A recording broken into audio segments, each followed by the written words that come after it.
Hello students, আমি তোমাদের প্রিয় নীতিশ স্যার জ্ঞানজ্যোতি কোচিং সেন্টারের পক্ষ থেকে তোমাদের প্রত্যেককে জানাই আরো একবার স্বাগত। তো স্টুডেন্টস যারা এখনো পর্যন্ত যারা সিবিপিবিইউ অর্থাৎ কোচবিহার পঞ্চানন বর্মা ইউনিভার্সিটি আন্ডারে যে সমস্ত ছাত্রছাত্রীরা বিভিন্ন কলেজগুলোতে পড়াশোনা করছো তাদেরকে বলবো, যারা পরিবেশবিদ্যা তোমাদের ভিএসসি তে তোমাদের পরিবেশবিদ্যা রয়েছে তাদের জন্য কিন্তু আজকের এই ক্লাসটি। তো স্টুডেন্টস তোমাদের কম্পালসারি রয়েছে ভিএসসি এবার।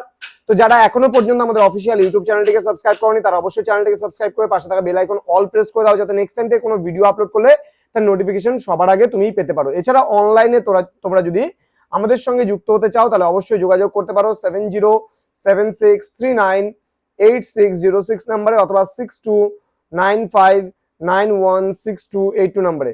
তোমাদের টোটাল কোর্স ফি রয়েছে তোমাদের সাধ্যের মধ্যে।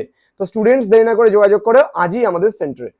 তোমাদের বেশ কয়েকটা প্রশ্ন আমি এমসিকিউ, তোমাদের যেহেতু পরিবেশবিদ্যায় এমসিকিউ বেসড পরীক্ষার প্রশ্ন করা হয় সেহেতু আমি কিন্তু কয়েকটা প্রশ্ন নিয়ে তোমাদের সঙ্গে আলোচনা করব। দেখো সব কয়টা প্রশ্ন কিন্তু খুব গুরুত্বপূর্ণ। প্রথম প্রশ্ন, বায়োডাইভার্সিটি শব্দটি কে প্রথম প্রবর্তন করেন?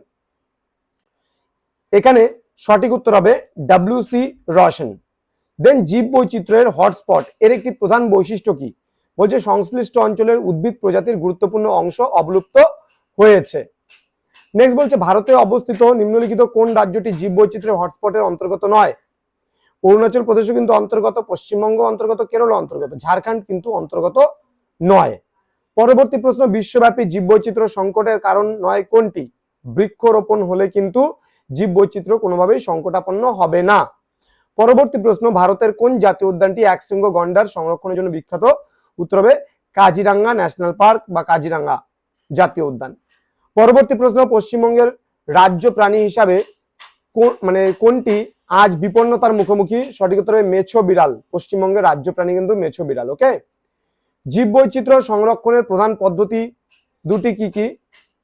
ইন সিটু এবং এক্স সিটু সংরক্ষণ। ওকে, IUCN এর পুরো নাম কি?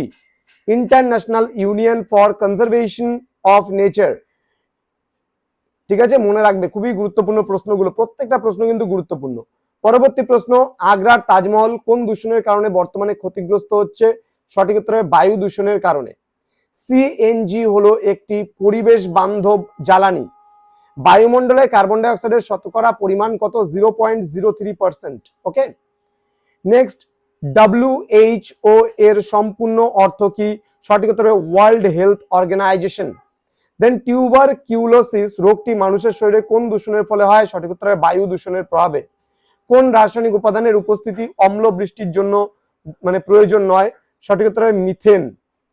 পরবর্তী প্রশ্নে আমরা চলে যাব, নিম্নলিখিতদের মধ্যে কোন গ্যাসটি বিশ্ব উষ্ণায়নের জন্য দায়ী? উত্তর হবে কার্বন ডাই অক্সাইড। ওকে, দেন ওজোন স্তর ধ্বংসের উপাদান ব্যবহৃত হয় কিসে?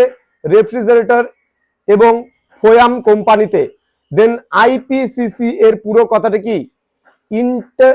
Inter governmental panel on climate change. Okay, inter governmental panel on climate change, এটা হবে সঠিক উত্তর। পরবর্তী প্রশ্ন, জনসংখ্যার দিক থেকে ভারত পৃথিবীর মধ্যে কততম স্থান অধিকার করে? সঠিক উত্তর হবে দ্বিতীয় স্থান। দেন পরবর্তী প্রশ্ন, একটি বছরে 1000 জনসংখ্যার সাপেক্ষে মোট জন্মগ্রহণ করা শিশুর সংখ্যা কি বলে? জন্মহার বলা হয়। পৃথিবীর কত শতাংশ জল দৈনন্দিন জীবনের কাজে ব্যবহার করা হয়? 1%-এর কম জল আমরা দৈনন্দিন কাজে কিন্তু ব্যবহার করছি। তো স্টুডেন্টস, জ্ঞানজ্যোতি কোচিং সেন্টারের অফিসিয়াল ইউটিউব চ্যানেলে তোমাদের আরো একবার স্বাগত জানাচ্ছি। যারা এখনো পর্যন্ত আমাদের অফিসিয়াল ওয়েবসাইট থেকে এখানে দেওয়া আছে, দেখো ওয়েবসাইট লিংক, তোমরা যাও ভিজিট করো। www.gyanjyoti.info লিখে যদি সার্চ করো তাহলে তোমরা পেয়ে যাবে। এছাড়া আমাদের ইউটিউব চ্যানেল রয়েছে Niels Nibha main YouTube channel, সেটা তোমরা ভিজিট করতে পারো। আমাদের ইউটিউব চ্যানেলকে সাবস্ক্রাইব করে বন্ধুদের সঙ্গে শেয়ার করো ভিডিওটি এবং আমাদের পাশে থাকো। তোমাদের উজ্জ্বল ভবিষ্যৎ গড়ে তুলবো আমরা, এটাই আমাদের মূল প্রতিশ্রুতি। তোমরা অনলাইনে যুক্ত হতে চাইলে বা কোনো রকমের কোয়ারিজের জন্য যোগাযোগ করতে পারো আমাদের সঙ্গে 6295916282 এবং 7076398606 নম্বরে।